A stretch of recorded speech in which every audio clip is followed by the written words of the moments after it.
오늘은 기찬이 쓸쓸히 죽음을 맞이하고 모든 게 거짓이었던 강세리의 몰락에 대해 이야기해보려 합니다. 구독과 좋아요는 잠깐의 클릭하지만 제겐 평생 기억될 장면입니다. 강세리가 가진 모든 것은 하루아침에 무너졌습니다. YL 그룹에서 쫓겨난 황기찬은 이미 회장직을 빼앗겼고 제인이 준비한 치밀한 증거와 증인들 앞에 아무 말도 할 수 없었습니다. 그 순간 곁에 있던 세리조차도 함께 무너졌습니다. 사람들은 그녀를 향해 속삭였죠. 결국 저 여자가 캐서린이었대. 이중계약서, 횡령, 다 세리 손에 묻은 거라잖아. 제인 씨가 아니었으면 아무도 못 밝혔을 거야. 눈앞에서 모든 시선이 자신을 향해 비난으로 바뀌는 걸 세리는 견딜 수 없었습니다. 사람들의 수군거림이 가시처럼 가슴을 찔렀고 그럴수록 그녀는 점점 더 현실을 부정했습니다. 아니야, 내가 한 게 아니야. 그건 다 황기찬이 시켜서 한 거잖아. 난 그냥 따랐을 뿐이야. 하지만 그녀의 항변은 누구에게도 닿지 않았습니다. 심지어 집마저 제인의 손에 넘어가 버리고 본가에서 쫓겨나는 순간 세리는 마치 세상에서 추방당한 듯한 기분에 사로잡혔습니다. 본가를 나와 갈 곳을 잃은 세리는 황급히 몇몇 지인들에게 전화를 걸었습니다. 그러나 돌아오는 대답은 싸늘했습니다. 세리 씨, 미안해요. 지금은 도와줄 처지가 아니라서요. 나까지 괜히 얽히면 곤란해. 미안하지만 다시는 연락하지 마. 돈도 사람도 권력도 모두 떠나간 자리에는 끝없는 허무와 두려움만 남아 있었습니다. 밤거리를 홀로 헤매던 세리는 술집 앞에서 비틀거리며 쓰러질 듯 서 있다가 결국 택시기사에게 행선지도 말 못한 채 차에 몸을 실었습니다. 기사에게 목적지를 묻자 그제야 겨우 내뱉은 말은 아무데나 가요. 그냥 아무데나. 그만큼 세리는 인생의 목적지를 잃어버린 상태였습니다.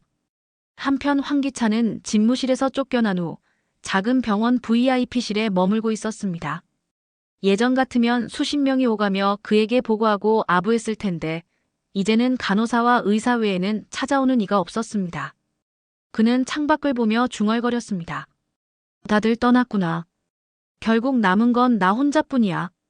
그의 몸은 이미 병에 잠식돼 있었지만 그보다 더 무너져가는 건 마음이었습니다. 제인과 도윤이 눈앞에서 당당히 서 있는 장면이 머릿속에서 떠나질 않았습니다. 그는 이를 악물었지만 동시에 깊은 허무가 몰려왔습니다. 이제 와서 뭘 더 할 수 있겠나. 그래도 난 아직 끝난 게 아니야. 끝까지 발버둥이라도 쳐야지. 제인은 세리와 기찬을 몰아낸 뒤에도 마음이 편하지 않았습니다. 모든 걸 되찾았지만 어쩐지 불안했습니다. 도윤은 그런 제인을 지켜보다가 말했습니다. 제인 씨, 너무 긴장을 늦추지 마요. 세리 같은 사람은 끝까지 뭔가 꾸밀 겁니다. 알아요, 강세리. 쉽게 포기할 성격이 아니에요. 하지만 이제 증거도 없고 사람들도 다 떠났으니 할 수 있는 게 있을까요? 제인은 말은 그렇게 했지만 마음속 깊은 곳에서는 세리가 여전히 뭔가를 감추고 있을지 모른다는 두려움을 떨칠 수 없었습니다. 며칠 후 세리는 술에 취한 채 낡은 원룸에 홀로 앉아 있었습니다. 방 안은 어질러진 빈 술병과 흩어진 옷가지로 가득했지만 그녀의 눈은 여전히 불타고 있었습니다. 이대로 끝낼 수 없어. 절대 이렇게 무너질 수는 없어. 강제인, 넌 내 손에 반드시 무너져야 해. 세리는 황기찬이 감추어 두었던 비밀 계좌의 존재를 떠올렸습니다. 과거에 잠깐 스쳐들은 정보였지만 그 안에는 여전히 수십억의 돈이 남아있을 가능성이 있었습니다. 그녀는 그것을 찾아내 복수의 발판으로 삼으려 했습니다. 세리는 황기찬을 찾아갔습니다. 병원 VIP실에서 홀로 앉아있는 기찬 앞에 나타난 그녀는 한때의 화려함은 온데간데 없는 몰골이었지만 눈빛만은 여전히 매서웠습니다. 당신 아직 비밀 계좌 있잖아. 나한테 넘겨. 그거라도 있어야 내가 다시 일어설 수 있어. 황기찬은 피식 웃었습니다. 강세리, 넌 아직도 네가 뭘 잘못했는지 모르지. 욕심 때문에 여기까지 온 거야. 그리고 그 계좌. 이제 네 손에 들어갈 일은 없어. 세리는 분노로 치를 떨며 소리쳤습니다. 다 당신 때문이야. 당신이 날 끌어들였잖아. 내가 욕심을 낸 게 아니라 당신이 내게 욕망을 심어줬어. 황기찬은 그제야 씁쓸한 표정으로 중얼거렸습니다. 맞아, 그럴지도 모르지. 하지만 이제 남은 시간은 나한테도 얼마 없어. 네가 원하는 게 뭐든 내 손에서 흘러나가진 않을 거다. 세리는 병실을 뛰쳐나오며 이를 악물었습니다. 그녀는 더 이상 기찬에게서 기대할 게 없다는 사실을 깨달았습니다. 그 순간부터 세리는 혼자서라도 발버둥 치기 시작했습니다. 하지만 세리가 아무리 손을 뻗어도 세상은 이미 그녀를 거부하고 있었습니다. 사람들은 차갑게 등을 돌렸고 남아있던 소수의 지인들조차 그녀를 외면했습니다. 심지어 은행마저도 그녀의 이름을 블랙리스트에 올렸습니다. 모든 문이 닫혀버린 세리. 그녀는 이제 단 한 사람, 제인을 향해 증오와 집착을 불태우며 마지막 승부수를 던질 준비를 하게 됩니다. 한편 그날 밤 기찬은 침대에 누워 눈을 감았습니다. 수많은 얼굴이 떠올랐습니다. 자신을 배신한 사람들, 자신이 배신했던 사람들, 그리고 무엇보다 제인. 제인아, 넌 끝까지 날 용서하지 않겠지.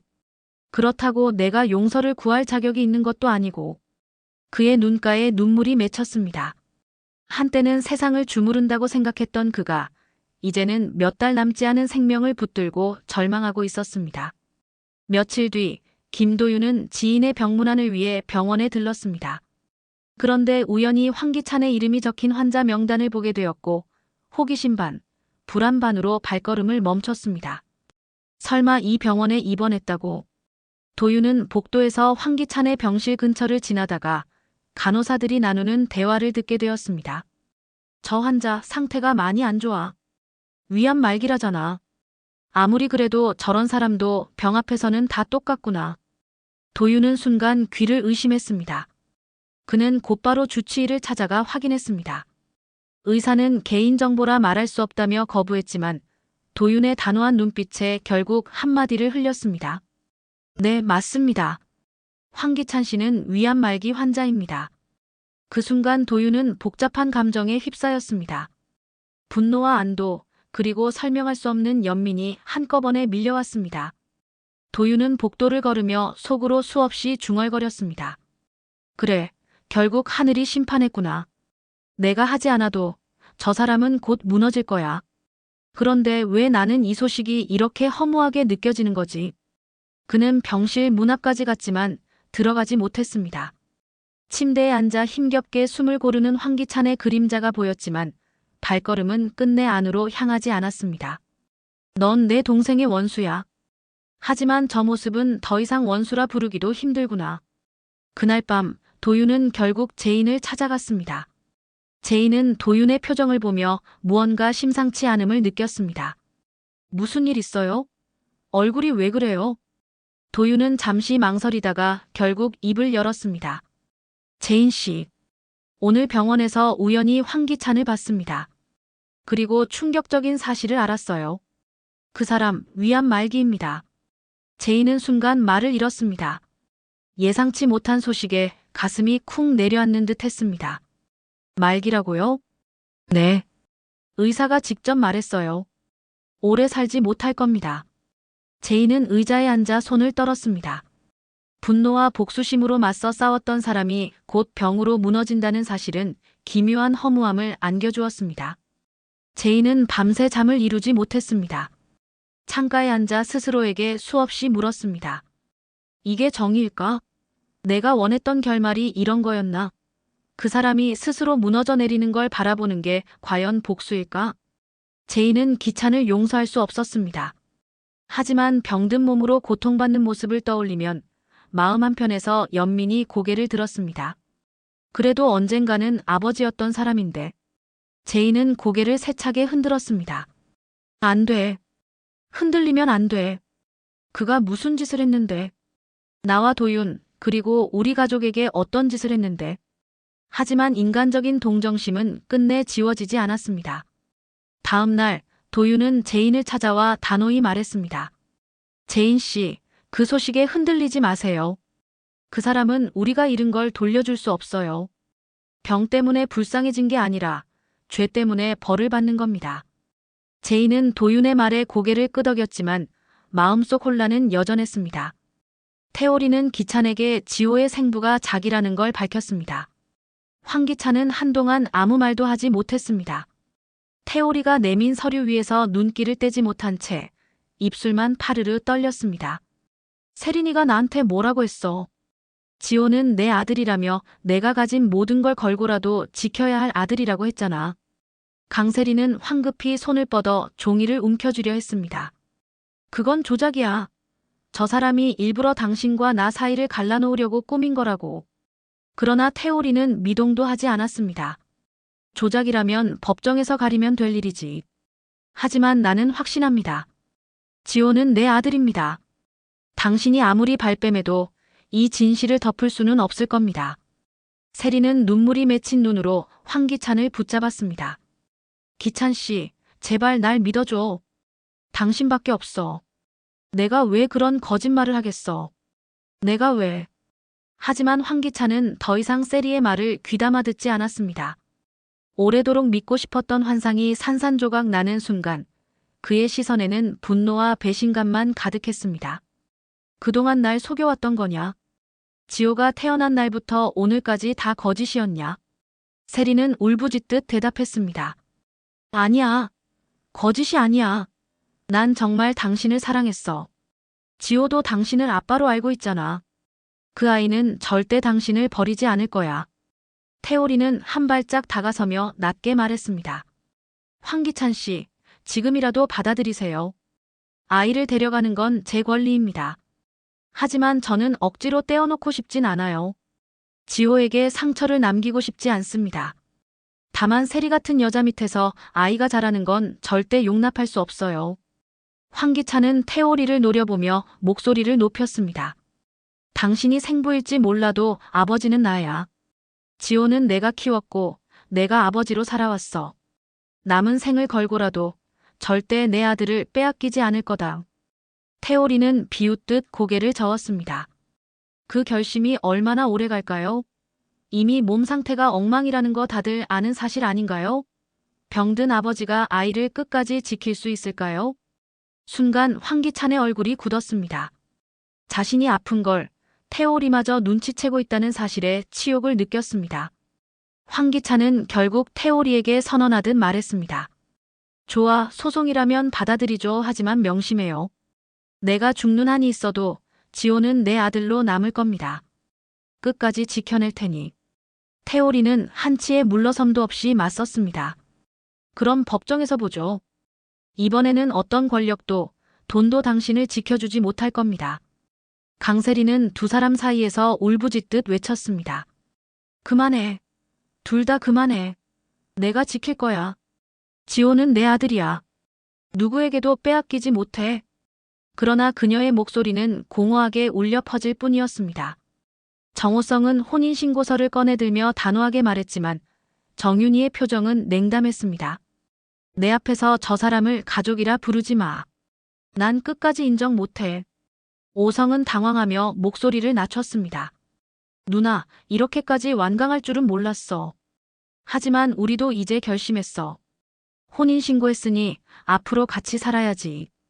윤희는 고개를 젓고 돌아섰습니다. 네가 어떤 선택을 하든 상관없어. 하지만 내 집안에서까지는 안 돼. 가족은 쉽게 되는 게 아니야. 그 여자가 과거에 어떤 사람이었는지 내가 모를 줄 아니. 윤희의 말은 칼날처럼 차가웠고 그 자리에 있던 미라는 한동안 아무 대답도 하지 못했습니다. 하지만 그녀의 눈빛은 흔들리지 않았습니다. 집으로 돌아오는 길, 오성은 미란을 걱정스럽게 바라보며 말했습니다. 우리 그냥 따로 나가 살까? 누나 말대로 이렇게 버텨봤자 고생만 하는 거 아니야? 그러자 미란은 조용히 고개를 저었습니다. 아니야. 난 이제 도망치고 싶지 않아. 당신 누나 밑에서 인정받을 때까지 버틸 거야. 살림도 배우고 내가 어떤 마음으로 사는지 보여주고 싶어. 언젠가는 받아줄 거야. 오성은 그 모습에서 예전과 달라진 미란을 보았습니다. 과거의 미란은 쉽게 흔들리고 포기하는 사람이었지만 지금은 단단히 굳은 결심으로 버티고 있었습니다. 오성은 미란의 손을 꼭 잡았습니다. 알았어, 네가 그렇다면 나도 끝까지 함께할게. 제이는 엄마 최자영에게 다가가 조심스럽게 말했습니다. 엄마, 주주총회에서 황기찬을 몰아냈어요. 곧 집도 갤러리도 다 되찾을 거예요. 그런데 왜 그렇게 불안해하세요? 자영은 한참을 망설이다가 떨리는 목소리로 말했습니다. 세리가 김한 씨를 계단에서 밀었어. 내가 그걸 똑똑히 봤어. 제인의 눈이 크게 흔들렸습니다. 뭐라고요? 세리가 아주버님을 밀었다고요? 그게 사실이에요?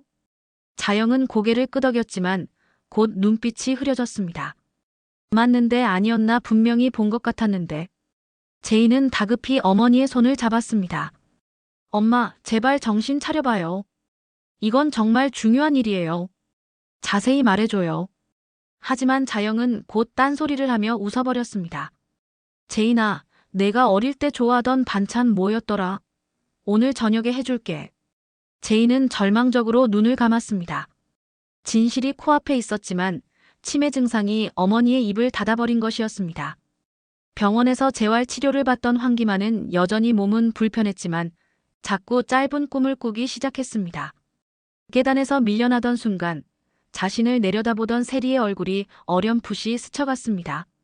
내가 발을 헛디딘 게 아니야. 누가 날 밀었어. 그 순간 손이 분명히 세리, 네 손이었지. 그의 기억은 아직 조각나 있었지만 점점 하나로 맞춰지려 하고 있었습니다. 세리는 점점 자신을 향해 다가오는 그림자를 느꼈습니다.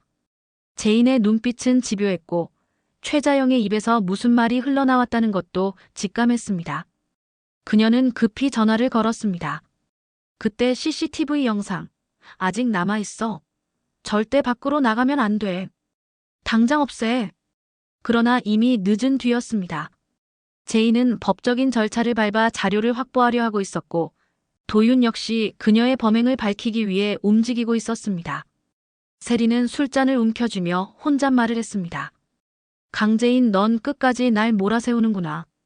그렇다면 나도 가만히 있지 않아. 차라리 그 전에 내가 먼저. 제인은 도윤과 마주 앉아 담담하게 말했습니다. 엄마가 분명히 말했어요. 세리가 아주버님을 밀었다고. 아직은 증거가 부족하지만 CCTV와 증언을 모으면 반드시 밝혀낼 수 있어요. 도윤은 단호하게 대답했습니다. 좋습니다. 끝까지 함께하죠. 이번에는 반드시 세리의 죄를 세상에 드러내야 합니다. 제인은 마음속으로 다짐했습니다. 강세리, 네가 저지른 일은 결국 밝혀질 거야. 아주버님을 다치게 한 죄 절대 숨길 수 없어. 강세리는 점점 더 고립되었습니다. 황기찬은 병세가 악화되어 그녀를 지켜줄 힘이 없었고 사람들은 하나둘 떠났습니다. 그러나 세리는 끝내 눈빛을 꺾지 않았습니다. 강재인, 내가 이렇게 무너질 것 같아. 두고 봐. 네가 가진 모든 걸 내 손으로 부숴버릴 거야. 한편 본가에서 쫓겨난 노숙자는 굴욕의 시작이었습니다. 내 집이야. 내가 이 집의 안주인이었어. 너희 따위가 감히 날 쫓아내. 그러나 이제 집은 제인의 것이었고 그녀의 고함은 허공에 메아리칠 뿐이었습니다. 결국 노숙자는 작은 여관방을 전전하며 지내게 되었습니다. 과거의 호화로운 생활과는 비교할 수 없는 초라한 공간에서 그녀는 처음으로 절망이라는 것을 느꼈습니다. 밤마다 술에 취해 혼잣말을 했습니다. 은호도 잃고 기찬이도 저 모양 되고 내가 뭘 잘못했는데 다들 날 버려. 아들 황기찬이 병원에 누워있는 모습을 보며 노숙자는 처음엔 분노를 쏟아냈습니다. 너까지 이 꼴이면 난 뭐가 되냐? 내가 널 어떻게 키웠는데 결국 날 이렇게 망신 주는구나. 하지만 시간이 지날수록 그녀의 목소리는 점점 작아졌습니다. 기찬이 숨을 몰아쉬며 고통스러워하는 모습을 보자 마음 깊은 곳에서 묘한 연민이 올라왔습니다. 그래도 내 아들이잖아. 내가 지켜야 했는데. 그녀는 병실 구석에서 몰래 울곤 했습니다. 제인은 노숙자를 찾아와 차갑게 말했습니다. 이제 그만하세요. 더 이상 이 집안에 피해 끼치지 말고 조용히 사세요. 노숙자는 씁쓸하게 웃으며 대꾸했습니다. 네가 뭘 안다고 나한테 그런 소리를 해. 내가 여기까지 온 게 누구 때문인데. 네가 다 뺏어간 거잖아. 제인은 단호했습니다. 아니에요. 노숙자 씨 욕심 때문에 잃은 겁니다. 이제라도 내려놓으세요. 그렇지 않으면 더 큰 고통이 올 거예요. 노숙자는 입술을 깨물었지만 속으로는 제인의 말이 사실임을 알고 있었습니다. 황기찬의 병세는 더 악화되었고 그는 결국 의식마저 잃기 시작했습니다. 임종이 가까워지자 의사는 가족에게 연락을 취했지만 곁에 남은 이는 아무도 없었습니다. 그때 병실 문이 열리고 도윤과 제인이 들어왔습니다. 두 사람은 무너져가는 황기찬을 바라보며 묵묵히 섰습니다. 그는 희미하게 눈을 떴습니다. 제인, 도윤. 제인은 담담히 말했습니다. 당신이 바랐던 건 여기까지야. 더는 아무것도 가져갈 수 없어. 황기찬은 힘겹게 고개를 끄덕이며 중얼거렸습니다.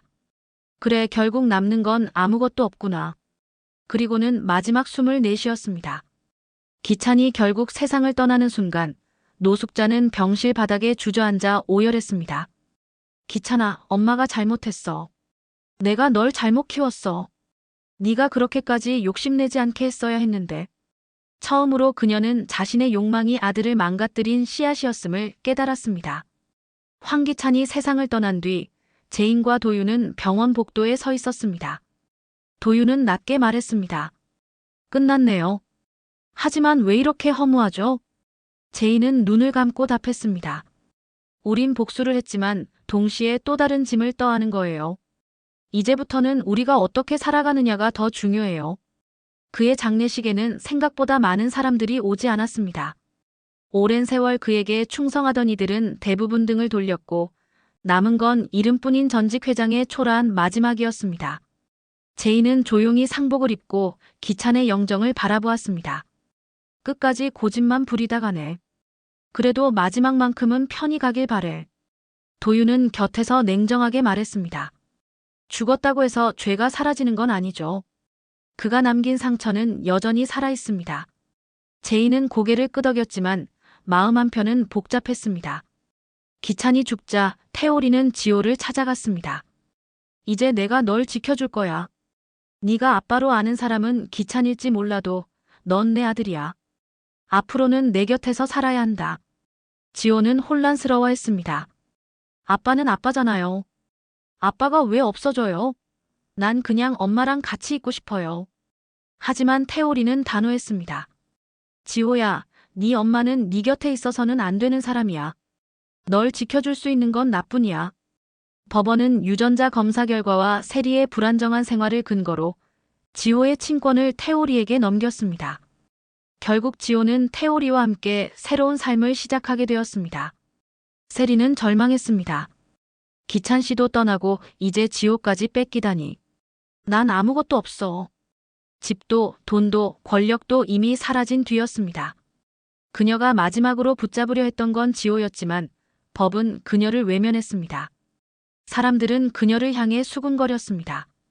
아들을 이용해 권력만 탐하던 여자잖아.